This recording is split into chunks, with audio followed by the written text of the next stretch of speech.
Welcome back to GriefInspired. Today we are talking about unresolved or complicated grief.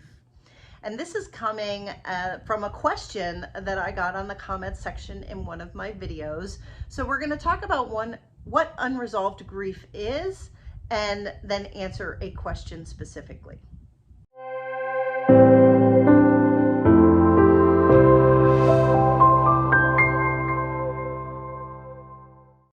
So here's the question that I got.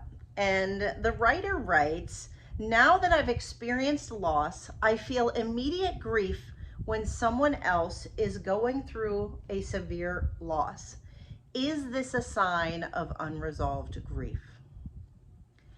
So let's talk for a minute about what unresolved grief is. And sometimes you will hear the terms unresolved grief, you will hear complicated grief. You may even, if you keep reading, what's called prolonged grief disorder. And there's some studies that are going on, and the psychology community is trying to decide where to put grief, how to diagnose it, is there an actual scale, and they're trying to decide whether or not does it really belong in the DSM-5 or 6, which is the diagnostic manual that psychiatrists and psychologists use to diagnose mental disorders. Is grief a mental disorder? I personally don't think so, but when we talk about unresolved or complicated grief, here's how it's defined. It's grief that lasts longer than normal, interferes with daily responsibilities, and it often gets worse over time. So let's break those down one at a time. Unresolved in the fact that it lasts longer than normal. How long is grief supposed to last? Now, we do know that there is a correlation between how close you were to the person, how much they meant to you, and how intense your grief is. So, meaning if it's a friend of a friend, a colleague at work, an acquaintance that you know, a neighbor down the street, the grief that you experience is going to be proportionately less than if you lose a child, if you lose a spouse, if you lose a dear friend, or even if you lose a pet, right? So these things are all, the closer you are, the more they mean to you, and then you lose them, the more severe is the emotional response to loss, which is grief, is defined as the emotional response of loss. So when we talk about it lasts longer than normal, well, what is normal? There's a problem with this. Interfering with daily abilities, right? So that's the second component in what we call unresolved grief. Well, early on in the grief process, I don't know about you, but there was a lot about my grief that interfered with my daily activities. Now, I think what they mean when they say this is they mean disabling, where you can't get out of bed, you can't function, you need help. I think most of us, when we're going through grief, we all know that grief fog and brain fog is a very real thing. Feelings of not feeling like ourselves, of intense sadness and depression. These are all things that are the normal grief response. So when we say it's something that lasts longer than normal, what is normal? Interferes with our daily activities? Yes, grief interferes with our daily activities. It absolutely does. And then the third bullet point was it actually gets worse over time. So if we break that one down, I think that any grief, if it goes unresolved, if you're not dealing with it, if you're not working through your grief, I think it will worsen over time. And so my thoughts when we talk about unresolved grief, sometimes they'll use the research community is trying to decide about what they call prolonged grief disorder. And there's papers I've been reading from the NIH that talk about, where it should be classified. Is it a mental disorder? Does it belong in the DSM-5 or 6, or does it not? So the community's still really trying to figure it out. But here's what my thoughts are.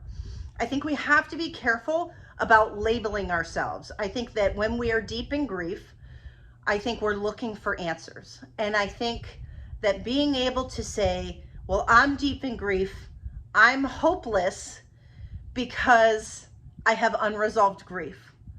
I have complicated grief, so therefore I'm going to be miserable, or I shouldn't even try, or I should give up. So I think we have to be really careful about the terms that we use to label ourselves and our grief. I think grief is difficult for anyone. I think that if you have issues, and I've said this before, problems with anxiety or problems with depression, like I did, before going into grief, it can bring these things up. So I think the point of it all is that unresolved grief just means you need to do more grief work. And what does that look like? Does it mean going to a therapist, working with a coach, watching these videos, working in my grief journal, being part of a grief course? It's about the inner learning of ourselves and who we are and what our experiences mean to us. So I think we have to be careful about saying unresolved grief and using that as a cop-out, as a label to say, well, this is just my fate.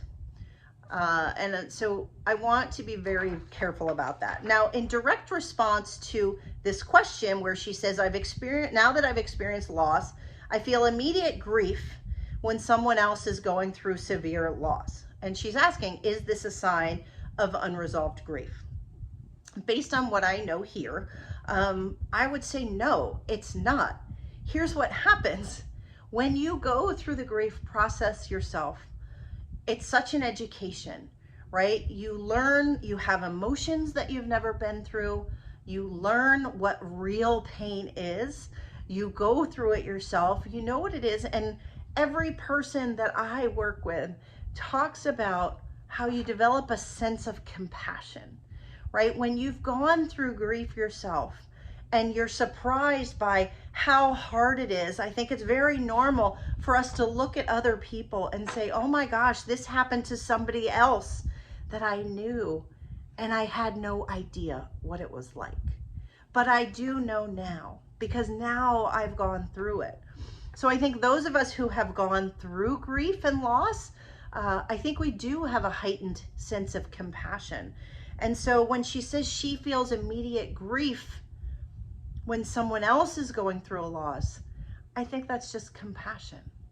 I think it's that knowing that you know the intensity of the pain. So many people are broadsided by grief, not realizing the magnitude of it all and how strong it can really show up for us.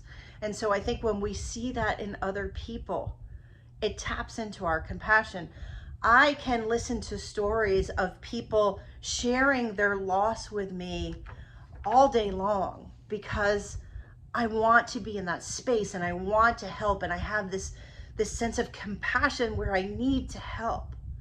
But that doesn't mean that I'm not going to cry when I hear somebody early in grief struggling. Yes, it can tap into me, my feelings, my emotions, I can remember what my experience was like. And when someone else shares that with me, what their experience is, and I can correlate that to what I've gone through, yes, it's going to tap me emotionally. And so in response to this, is this unresolved grief? I'd say, not necessarily, because it might just mean that you need compassion, right? Or that you have compassion, and that's why you feel that way. Now, if it derails you, right, and takes you out of the game, if something happens and you have an overreactive response to it, then maybe that is unresolved in the sense that you just need to work through it more. And so often we don't have a lot of time and a lot of ability to really share what's going on with us emotionally, right? We have trouble finding the right therapist, or we go to a therapist and have a bad experience and we say therapy's not for me.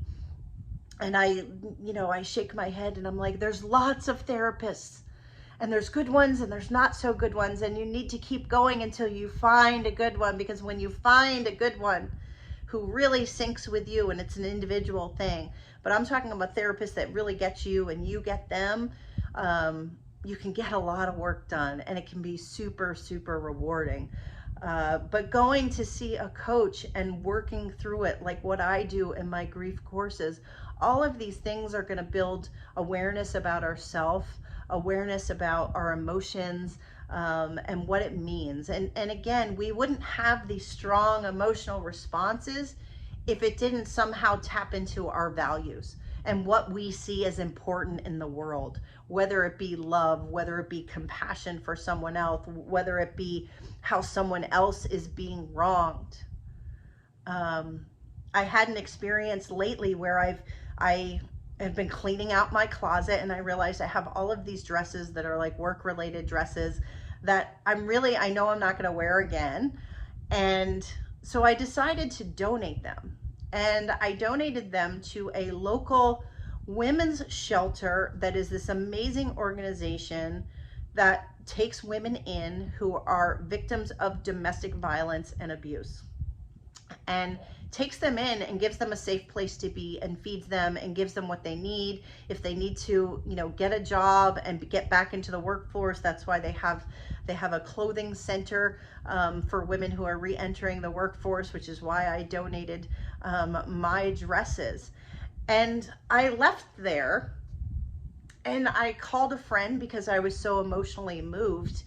And, I was in tears. And that doesn't necessarily mean that it's unresolved for me. What that means is that I was in a situation that was less than ideal. And I had the means and the wherewithal to remove myself from a less than ideal situation. But not everyone has that. And that hit me hard. And it hit me hard and it made me cry. And so there are certain things that really tap us emotionally, right? Because they mean something to us. And I don't think that that's unresolved grief. I think that's being vulnerable. I think that's feeling. I think it's heart and it's emotion. And I'll tell you what, I think that that's what the world needs more of this. The world needs less diagnosis, less beating ourselves up, less like not forgiving ourselves, and instead tapping into, what's the true emotion behind it and how can we help other people. And so I think that what you're experiencing there is not unresolved grief at all. I think it's just knowing that and being compassionate that you want to help someone else. And I think that's a good thing. So I hope that answers your question. Please leave me your comments on this. Let me know what you think. Are you worried about unresolved grief? Have you been diagnosed with unresolved or complicated grief? Share with me your thoughts, because again, this is a place for conversation and to really just explore these ideas. So I hope you found this helpful, and I can't wait to talk to you more in the next video.